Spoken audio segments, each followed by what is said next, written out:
Assalamualaikum warahmatullahi wabarakatuh. Welcome back to my YouTube channel Miss Vera _ID. So, bagaimana kabarnya nih sobat literasi semuanya? Aku harap semuanya baik-baik aja ya, dan dalam keadaan yang bahagia semuanya. Terima kasih banyak yang sudah menonton video aku dan sudah support dengan cara like ataupun komen ataupun subscribe. Makasih banget. Semoga berkah buat kalian semuanya ya. Sekarang aku alhamdulillah udah sempet nih bikin video lanjutan mengenai review bukunya. Nah, ini dia. Yap, bukunya Psychology of Money-nya dari Morgan Housel. Well, kita udah masuk ke bab 3, di mana subbab judulnya adalah tak pernah cukup. Maksudnya apa? Kita bakal bahas lebih lanjut, so kalian cukup dengerin aja sambil nyantai, sambil rebahan boleh, sambil nemenin masak, ataupun sambil melakukan aktivitas apapun. Aku bakal bacain buku ini buat kamu semuanya. Semoga apa yang aku bacain ini bermanfaat buat kita semua. Jadi dalam subbab ini yang berjudul Tak Pernah Cukup, ketika orang kaya berperilaku gila. Jadi Morgan Housel di sini menulis bahwa ada seseorang yang bernama John Bogle, pendiri Vanguard yang meninggal pada tahun 2019, pernah menyampaikan suatu cerita mengenai uang yang menyoroti sesuatu yang kurang banyak kita pikirkan. Di suatu pesta yang diadakan seorang miliarder di Shelter Island, Kurt Vonnegut memberitahu kawannya Joseph Heller bahwa tuan rumah mereka, seorang manajer dana lindung nilai, mendapat lebih banyak uang daripada semua yang didapat Heller dari novel sangat populernya Catch-22. Heller menjawab, "Ya, tapi saya punya sesuatu yang dia tak punya." Well, apa itu? Rasa cukup. Yes, kata cukup itu merupakan makna yang sangat dalam, apalagi dalam kehidupan ini berkaitan dengan keuangan. Kita lanjut. Di sana Morgan Housel mengatakan kaget dengan kesederhanaan kata itu karena dua alasan. Yang pertama, karena saya sudah diberi begitu banyak dalam hidup saya sendiri. Dan kedua, karena Joseph Heller amat sangat tepat. Kenapa? Karena untuk sebagian masyarakat kita, termasuk banyak orang yang paling kaya dan berkuasa, tampaknya tak ada batas kata cukup. Kalau kita lihat di negeri Konoha sendiri ya, coba deh, orang-orang yang korupsi triliunan, bukankah saldo di rekeningnya pun sudah ada triliunan, miliaran? Tapi kenapa mereka masih terus ingin merampas yang bukan haknya, mengambil sebanyak-banyaknya, sampai akhirnya menanggung resiko untuk ditangkap? Ya karena tidak ada rasa cukup di kamus hidup mereka. So, kita lanjut lagi ke bukunya Morgan Housel.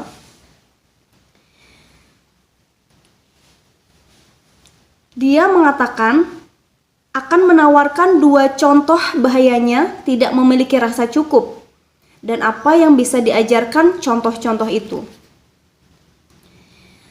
Rajat Gupta lahir di Kolkata dan menjadi yatim piatu pada umur belasan. Orang bicara mengenai segelintir anak yang sejak lahir sudah kaya. Gupta bukan anak semacam itu. Yang dia capai dari awal seperti demikian benar-benar fenomenal. Pada umur pertengahan 40-an, Gupta menjadi CEO McKinsey, perusahaan konsultasi paling bergengsi di dunia. Dia berhenti pada 2007 untuk bekerja di PBB dan World Economic Forum. Dia bermitra dengan Bill Gates untuk kerja filantropi. Dia berada di dewan direksi 5 perusahaan publik dari kawasan kumuh Kolkata. Gupta berubah menjadi salah satu pebisnis paling sukses yang masih hidup sekarang. Keberhasilannya mendatangkan kekayaan besar. Pada 2008, Gupta dilaporkan berharta 100 juta US dollar. Jumlah yang tak terbayangkan bagi kebanyakan orang. Keuntungan tahunan 5% dari uang sebanyak itu sama dengan hampir 600 dolar per jam. 24 jam per hari. Jadi kebayang ya bagaimana kekayaannya itu. So, dia bisa melakukan apapun yang dia inginkan dalam hidup. Dan yang dia inginkan sepertinya bukan hanya memiliki 100 juta dolar. Rajat Gupta ingin miliaran. Sangat ingin. Gupta menjadi salah seorang direktur Goldman Sachs. Disclaimer, kalau misalnya nanti ada nama-nama yang aku salah ucap, mohon maaf sebelumnya ya. Oke, lanjut. Yang dikelilingi beberapa investor terkaya di dunia. Seorang investor ketika menceritakan masa jaya para taipan ekuitas pribadi menjabarkan Gupta sebagai berikut. Saya pikir dia ingin ada di lingkungan itu, lingkaran miliarder. Goldman sepertinya baru untuk level ratusan juta saja kan? Benar, makanya Gupta mencari pekerjaan sampingan yang hasilnya besar. Pada 2008, selagi Goldman Sachs menghadapi amukan krisis keuangan, Warren Buffett berencana menginvestasikan 5 miliar dolar ke bank itu untuk membantunya bertahan. Sebagai anggota dewan direksi Goldman, Gupta mengetahui transaksi itu sebelum publik tahu. Informasi berharga. Kelangsungan hidup Goldman diragukan dan dukungan Buffett bakal membuat harga sahamnya naik. 16 detik sesudah mengetahui transaksi yang akan terjadi, Gupta yang tadinya terhubung telepon ke rapat direksi Goldman memutus hubungan dan ganti menelpon manajer dana lindung nilai bernama Rajaratnam. Panggilan teleponnya tak direkam, tapi Rajaratnam langsung membeli 175.000 saham Goldman Sachs. Jadi bisa ditebak apa yang dibahas. Kesepakatan Buffett Goldman diumumkan ke publik beberapa jam kemudian. Saham Goldman naik harganya. Rajaratnam untung 1 juta dolar dengan cepat. Itu satu contohnya. SEC atau US Securities and Exchange Commission, lembaga penegak hukum sekuritas AS, menyatakan tips orang dalam dari Gupta menghasilkan keuntungan sampai 17 juta dolar. Uang yang mudah didapat, dan bagi jaksa kasusnya lebih mudah lagi. Gupta dan Rajaratnam sama-sama dihukum penjara karena insider trading. Karir dan reputasi keduanya rusak dan seterusnya. Kini ingatlah Bernie Madoff. Kejahatannya terkenal. Madoff pelaku skema Ponzi paling terkenal sejak Charles Ponzi sendiri. Madoff menipu para investor selama 2 dasawarsa sebelum kejahatannya terungkap. Ironisnya, hanya beberapa minggu setelah Gupta. Yang diabaikan adalah bahwa Madoff seperti Gupta bukan sekedar penipu. Sebelum skema Ponzi yang membuatnya terkenal, Madoff adalah pengusaha wajar-wajar saja yang amat sukses. Jadi udah sukses ya, udah sukses tapi pengen semakin sukses. So, Madoff membuat pasar yang mempertemukan pembeli dan penjual saham. Dia sangat jago melakukan itu. Berikut cara The Wall Street menjabarkan perusahaan pembuat pasar Madoff pada tahun 1992. Dia telah membangun perusahaan sekuritas yang sangat menguntungkan, Bernard L. Madoff Investment Securities, yang menyedot banyak perdagangan saham dari Big Board New York Stock Exchange. Volume perdagangan rata-rata $740 setiap hari yang dilakukan secara elektronik oleh perusahaan Madoff, setara dengan 9% volume NYSE.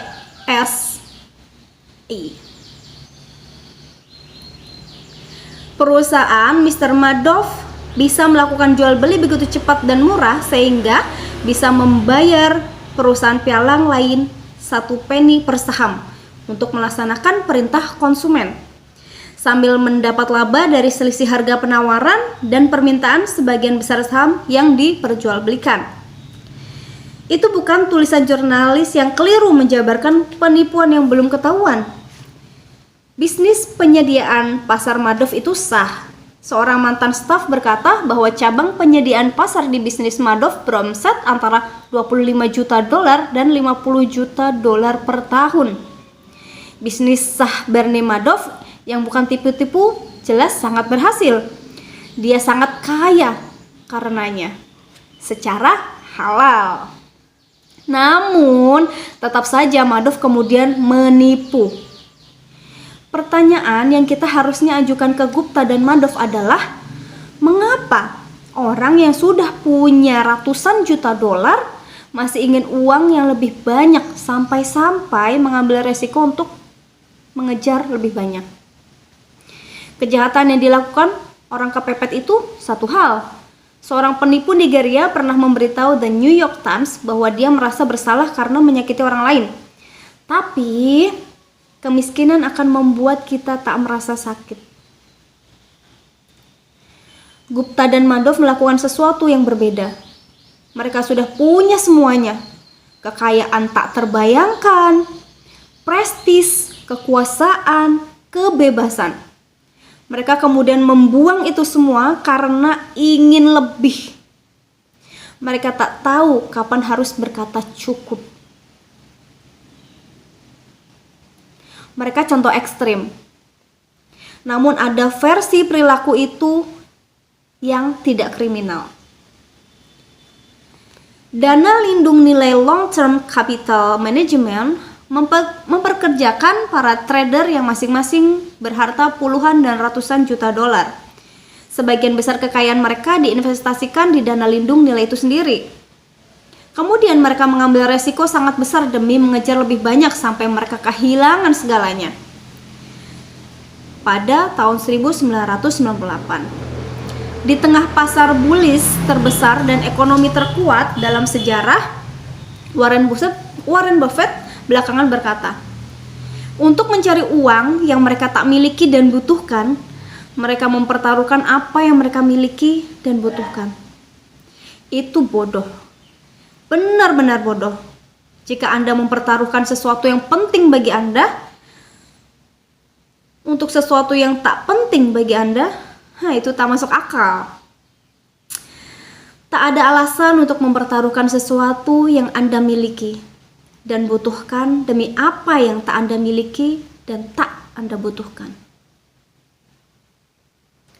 Itu salah satu hal yang jelas tapi biasa diabaikan. Sedikit diantaranya kita yang akan pernah punya 100 juta dolar seperti Gupta atau Madoff.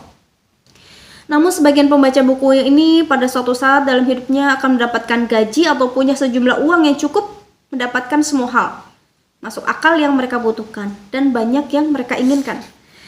Jika Anda salah seorang di antara mereka, ingat beberapa hal ini. Mungkin ini bakal bisa kalian dengarkan atau tonton sesering mungkin ketika suatu saat Tuhan Allah membukakan jalan kita menjadi orang yang sukses dan kita punya segalanya. Kita harus tidak ada salahnya untuk mengingat tulisan dari dan pesan dari Morgan Housel ini. Yang pertama adalah kehilangan keuangan tersulit adalah menjaga tiang gawang agar berhenti bergerak. Jadi, maksudnya adalah salah satu yang paling penting jika harapan naik bersama hasil, tidak ada logikanya untuk mengusahakan lebih karena Anda akan merasakan hal yang sama sesudah berusaha lebih keras. Jadinya berbahaya ketika keinginan merasakan lebih dan banyak uang, kekuasaan, gengsi, dan menaikkan ambisi lebih cepat daripada kepuasan. Dalam hal demikian, satu langkah maju mendorong tiang gawang, 2 langkah ke depan, Anda merasa seolah ketinggalan. Dan satu-satunya cara mengejar adalah menanggung resiko yang makin lama makin besar. Kapitalisme modern sangat hebat dalam 2 hal, menciptakan kekayaan dan menciptakan rasa iri. Barangkali keduanya bergandengan. Ingin mengalahkan sesama bisa menjadi pendorong kerja keras. Namun kehidupan tak seasik tanpa rasa cukup. Kebahagiaan hanyalah hasil dikurangi harapan. Yang kedua, perbandingan sosial adalah masalahnya. Pikirkan pemain baseball profesional yang baru mulai berkarir digaji $500.000 per tahun. Dia kaya, menurut definisi apapun. Namun, anggap dia bermain di tim yang sama dengan Mike Trout, yang punya kontrak 12 tahun senilai $430 juta. Kalau dibandingkan, si pemain baru itu pasti seperti orang miskin. Namun, pikirkanlah juga Mike Trout, $36 juta per tahun adalah uang berjumlah luar biasa besar. Namun agar masuk daftar 10 manajer dana lindung nilai dengan bayaran terbesar pada 2018, kita perlu mendapat setidaknya $340 juta dalam 1 tahun. Orang-orang seperti itulah yang dijadikan pembanding pendapatan Trout. Dan manajer dana lindung nilai yang mendapat $340 juta per tahun membandingkan dirinya dengan 5 manajer dana lindung nilai paling top yang mendapat setidaknya $770 juta pada 2018. Intinya adalah batas atas perbandingan sosial sangat tinggi sehingga nyaris tak ada yang akan pernah mencapainya. Artinya, itu pertempuran yang tak pernah dimenangkan karena di atas langit masih ada langit lagi, ya. Jadi, kalau kita tahu itu pertempuran yang tidak akan pernah dimenangkan atau bahwa satu-satunya cara untuk menang adalah tidak bertarung sejak awal, menerima bahwa Anda barangkali sudah cukup harta, sudah cukup atas apa yang Anda miliki, meski itu lebih sedikit daripada yang dimiliki oleh orang-orang di sekeliling Anda. Yang ketiga, kata cukup tidak terlalu sulit. Gagasan memiliki cukup boleh jadi tampak konservatif, mengabaikan kesempatan dan potensi yang tersedia. Saya tanggap itu benar.